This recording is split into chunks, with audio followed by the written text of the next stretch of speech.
Halo semua, senang sekali bisa ketemu lagi. Hari ini kita bakal ngobrolin sesuatu yang ini bisa banget mengubah cara kita lihat hari esok.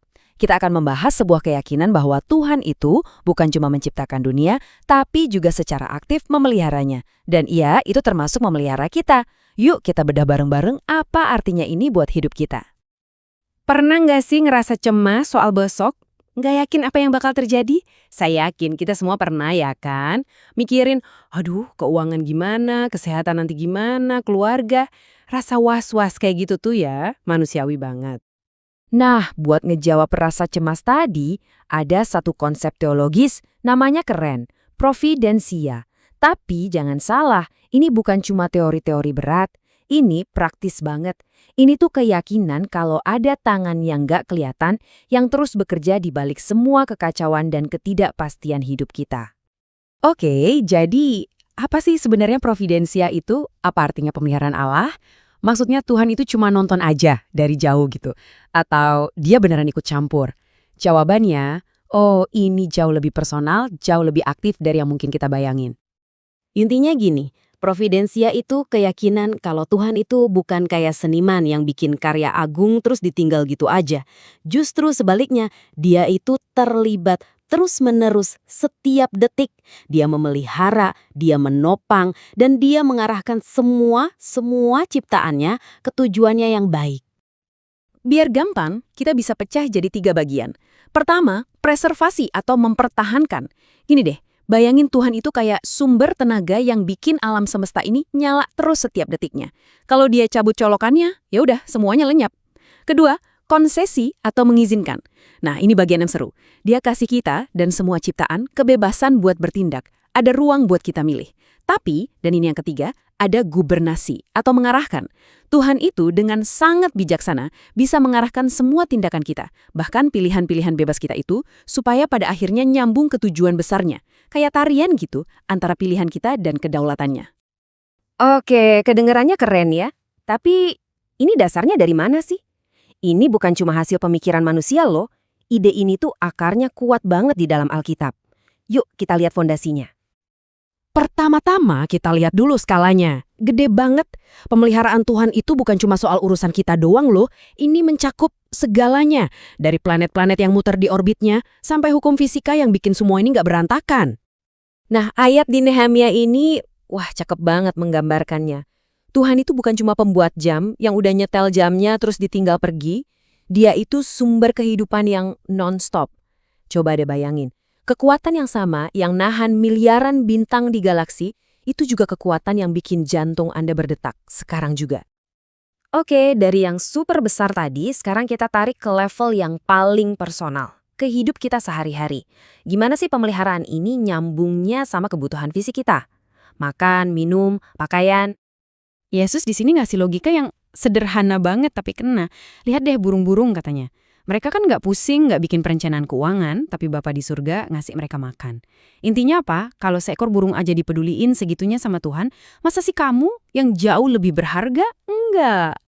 Oke, tapi pasti muncul pertanyaan ini kan, kalau emang Tuhan memelihara, terus dia di mana pas kita lagi susah, lagi sengsara? Pemeliharaannya itu masih berlaku nggak sih di tengah-tengah bahaya? Dan ini dia jawabannya. Jawaban yang bisa mengubah cara pandang kita.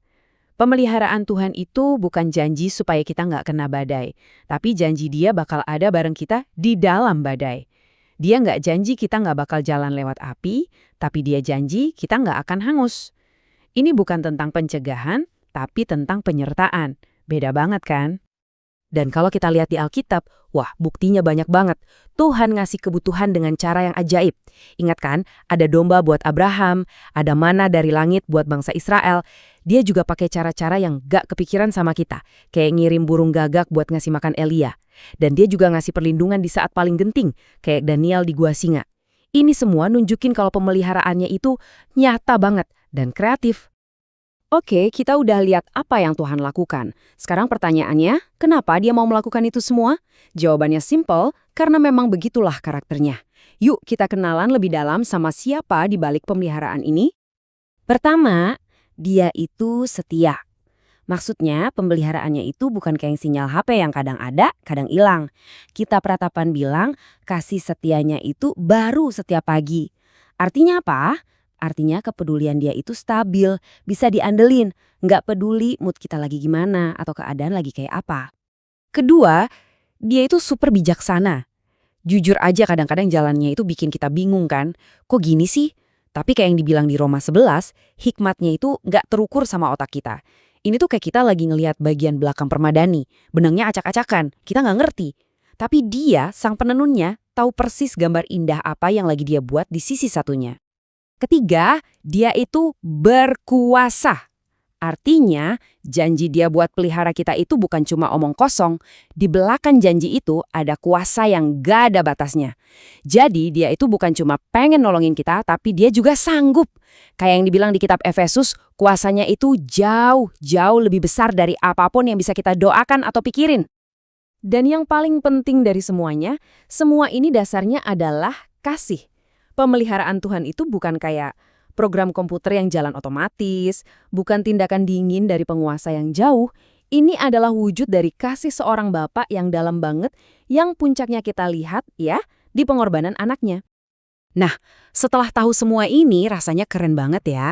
Tapi ini bukan cuma buat jadi pengetahuan di kepala aja. Kebenaran ini ajak kita buat merespons.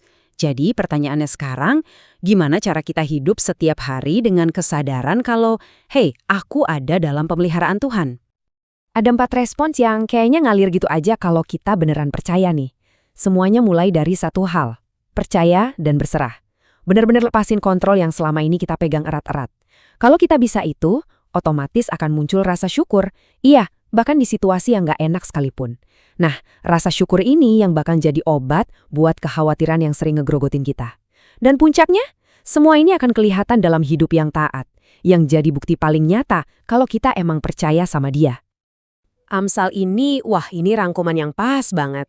Intinya tuh kita diajak buat berhenti ngandelin logika kita yang terbatas. Bukan berarti kita jadi nggak boleh mikir loh ya, bukan itu.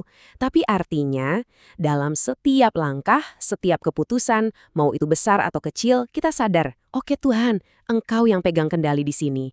Nah, itulah inti dari berserah yang sejati. Dan ini bisa dibilang janji puncaknya. Ini jaminan buat kita kalau pemeliharaan Tuhan itu artinya Dia secara aktif ngerajut semua kejadian di hidup kita, yang baik, yang buruk, yang bikin kita nangis, yang bikin bingung, semuanya itu Dia rajut jadi satu mahakarya kebaikan buat orang-orang yang sayang sama Dia. Ayat ini tuh kayak jangkar buat pengharapan kita pas lagi di tengah-tengah ombak kehidupan. Jadi pertanyaan terakhir ini buat kita renungkan bareng-bareng. Kalau kita semua benar-benar percaya kalau arsitek alam semesta ini peduli sama setiap detail hidup kita, secara pribadi, secara aktif, kira-kira apa yang bakal berubah? Gimana cara Anda memandang hari esok, besok pagi pas bangun tidur? Apa yang beda? Makasih banyak udah menyimak.